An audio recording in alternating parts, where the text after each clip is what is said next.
सदियों पहले हिंदुस्तान के एक पहाड़ी इलाके में वीरगढ़ नामी एक ताकतूर सल्तनत हुआ करती थी। इस सल्तनत का राजा वीरेंद्र सिंह अपनी बहादुरी और जंगी महारत के लिए मशहूर था। इसकी रानी महारानी वंदना अपनी खूबसूरती और जहानत के लिए जानी जाती थी। दोनों की जोड़ी मिसाली थी और सल्तनत में हर तरफ उनकी मोहब्बत की कहानियां मशहूर थीं। लेकिन एक दिन ऐसा वाकया हुआ जिसने दोनों की जिंदगी को पलट कर रख दिया। वीरगढ़ सल्तनत एक खुशहाल दौर से गुजर रही थी, लेकिन एक दिन महारानी वंदना अचानक लापता हो गईं। वो शाम के वक्त महल के बाग में चहलकदमी कर रही थीं और जब उन्हें ढूंढा गया तो वो कहीं नजर नहीं आए। पूरे महल में हलचल मच गई। राजा वीरेंद्र ने फौरन अपनी सिपाहियों को हुक्म दिया कि पूरे जंगल और पहाड़ों में तलाश करें, लेकिन महारानी का कोई पता न चल सका। महारानी के गुम होने के चंद दिन बाद राजा वीरेंद्र को एक अजीब ख्वाब आया। उसने देखा कि एक जादूगरनी महारानी को अपने तलस्माती किले में कैद करके रखे हुए है। जादूगरनी ने राजा को खबरदार किया, अगर तुम अपनी रानी को बचाने की कोशिश करोगे तो तुम्हें 3 मुश्किल होंगे। आजमाइशों का सामना करना पड़ेगा। हर आजमाइश तुम्हारी मोहब्बत और वफादारी का इम्तिहान लेगी।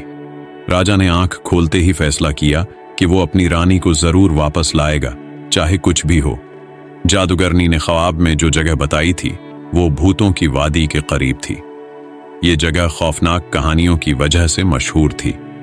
राजा ने अपनी तलवार और ढाल के साथ वहां जाने का फैसला किया। जब वो वादी में पहुंचा तो उसे अंधेरे में अजीब आवाजें सुनाई दें। अचानक वादी के अंदर मौजूद दरख्त हरकत करने लगे और इंसानी शक्ल अख्तियार कर ली। ये भूतों के सिपाही थे जो राजा को खौफजदा करने के लिए आए थे, लेकिन राजा ने अपने खौफ पर काबू पाया और बहादुरी से उनका मुकाबला किया। भूतों ने कहा, तुमने पहला इम्तिहान पास कर लिया, अब आगे बढ़ो। अगला इम्तिहान एक जहरीले दरिया को अबूर करने का था। इस दरिया का पानी मौत की अलामत था और कोई भी जिंदा इंसान उसे पार नहीं कर सकता था। दरिया के किनारे एक बुजुर्ग नजर आए, जिन्होंने राजा से कहा, यह दरिया सिर्फ उसी के लिए महफूज हो सकता है जो दूसरों की भलाई के लिए अपनी जान कुर्बान करने को तैयार हो। राजा ने सोचे समझे बगैर कहा, मैं अपनी रानी के लिए हर कुर्बानी देने को तैयार हूं। जैसे ही उसने दरिया में कदम रखा, पानी जहर की बजाय साफ और शफाफ हो गया और राजा आराम से पार कर गया। बुजुर्ग ने मुस्कुराते हुए कहा, तुम्हारी कुर्बानी की नीयत ने तुम्हें कामयाब कर दिया। दरिया पार करने के बाद राजा एक अजीब जगह पहुंचा जहां हर तरफ आईने ही आईने थे। उन्हीं आईनों में से एक आईने में राजा की तस्वीर देखी। आईनों में मुख्तलिफ मंजर नजर आ रहे थे। कुछ में महारानी वंदना मुस्कुरा रही थीं और कुछ में वो मदद के लिए पुकार रही थीं, लेकिन एक आईना ऐसा था जिसमें वो खौफजदा होकर जादूगरनी के पास बैठी थीं। राजा को सही आईना पहचानना था, वरना वो हमेशा के लिए अपनी रानी को खो देता। उसने अपनी मोहब्बत और दिल की सच्चाई पर भरोसा किया और दरसत आईने के पास पहुंचा।